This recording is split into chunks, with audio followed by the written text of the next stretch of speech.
Welcome to the Author Your Life podcast, where you can write a new script for your life and become the hero of your story. I'm your host, David McRae. You are the author of your life. Let's get started. All you have to decide is what to do with the time that is given to you. In my experience, there's no such thing as luck. It is not our abilities that show what we truly are. It is our choices. Before we launch into the podcast, I'd like to tell you about my book, Author Your Life, Become the Hero of Your Story. This is a book for people who are at a crossroads in life and want to make a fresh start. Judging by the fact that you're listening to this podcast, I suspect that you may well be one of those people. This book is going to help you to change your narrative and rewrite the scripts in life that are holding you back. This book covers the latest science and research showing you how to become the person you want to be and live the life that you want to live. I'd like to invite you to get this book not only because I feel it's a great book that's going to help you, but also it's going to support the podcast as well. I love podcasts, but sometimes all of those ads that you get can be really irrelevant and annoying when you just want to listen to a good piece of training or a good interview. So I therefore made the decision with my podcasts that number one, I wanted my podcast to be free so that everyone could listen to it, and number two, that I wasn't going to fund it through all these annoying and irrelevant adverts and commercials.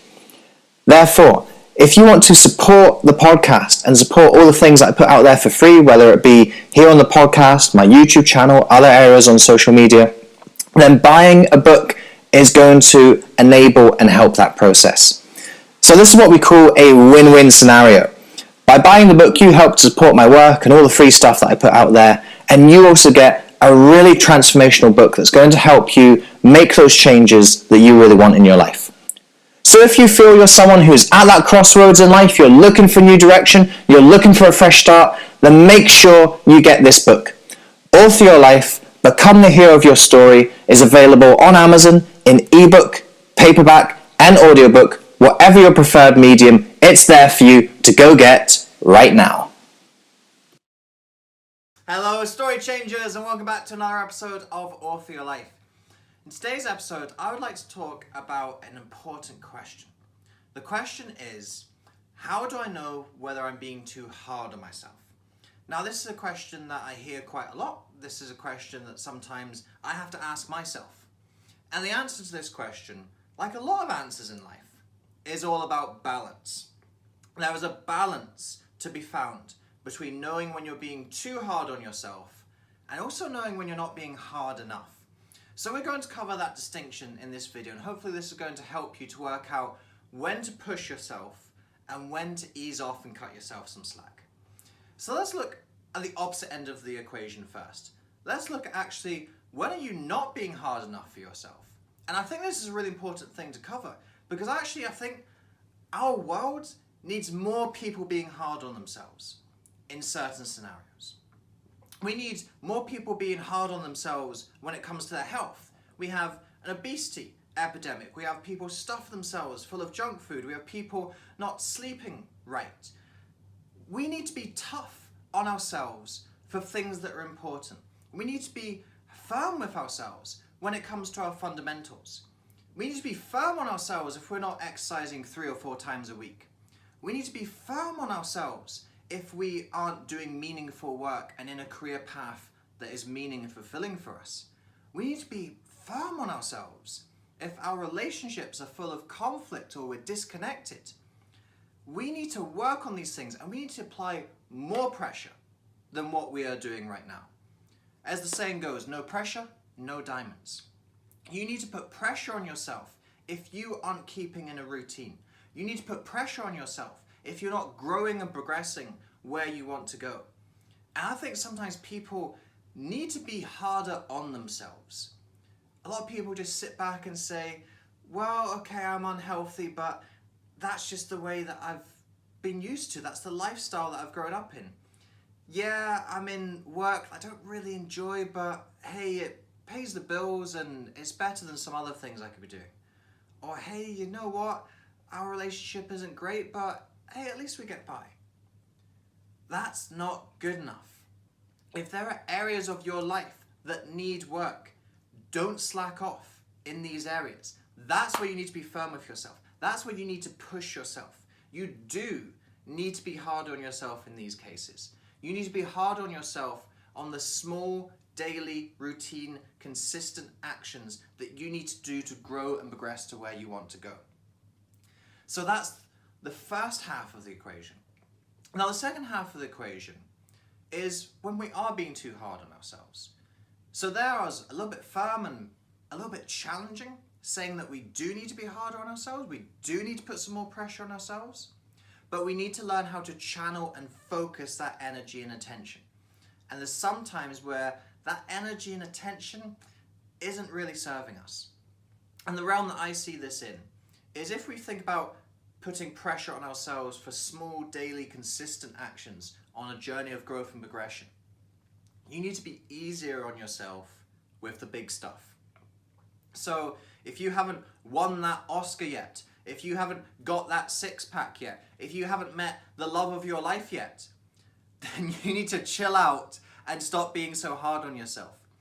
That big stuff takes a long time to develop and nurture.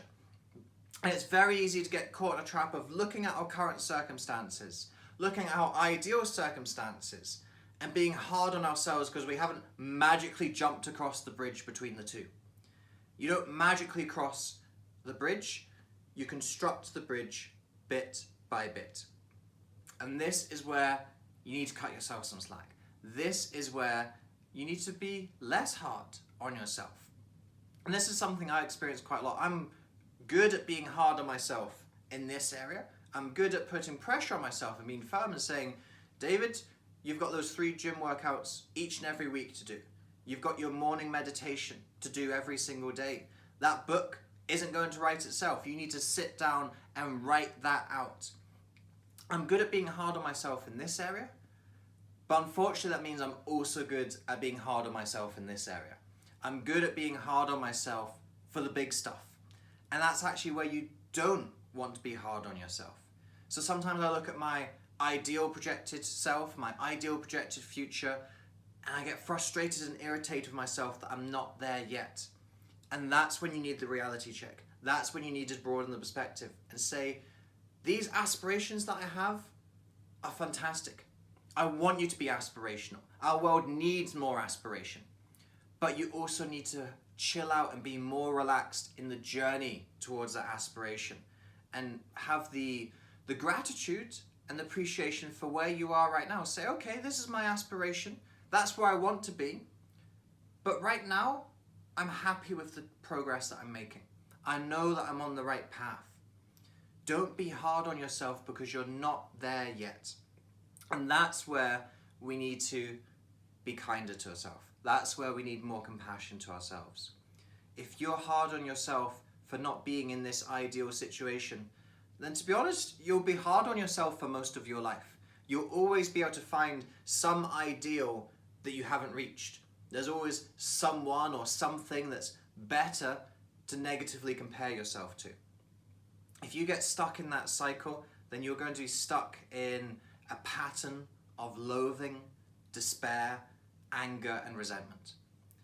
And that's where we need to find that self-love.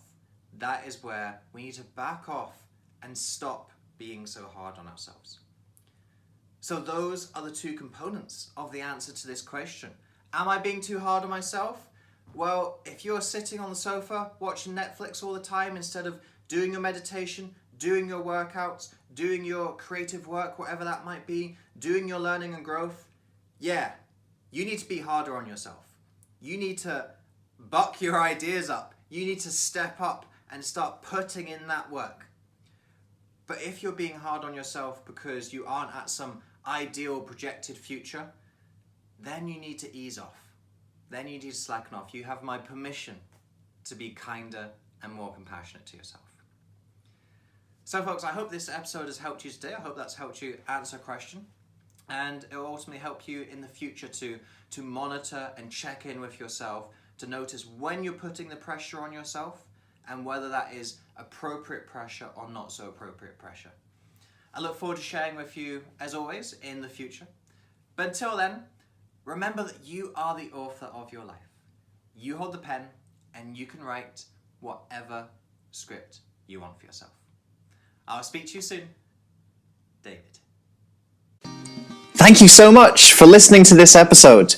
If you enjoyed this episode, I'd appreciate it hugely if you could head over to iTunes and leave a rating and review for the podcast. With your review, please be as honest and detailed as you can be. Because with honest and detailed feedback, that helps me to adapt and grow this podcast to most serve you, the listener. Also, if you enjoyed this episode, then make sure you subscribe to the podcast. That way you aren't going to miss any of the future episodes that we've got lined up for you. Until next time, remember that you are the author of your life. You hold the pen, and you can write whatever script you want for yourself. So go out today and write yourself a beautiful story.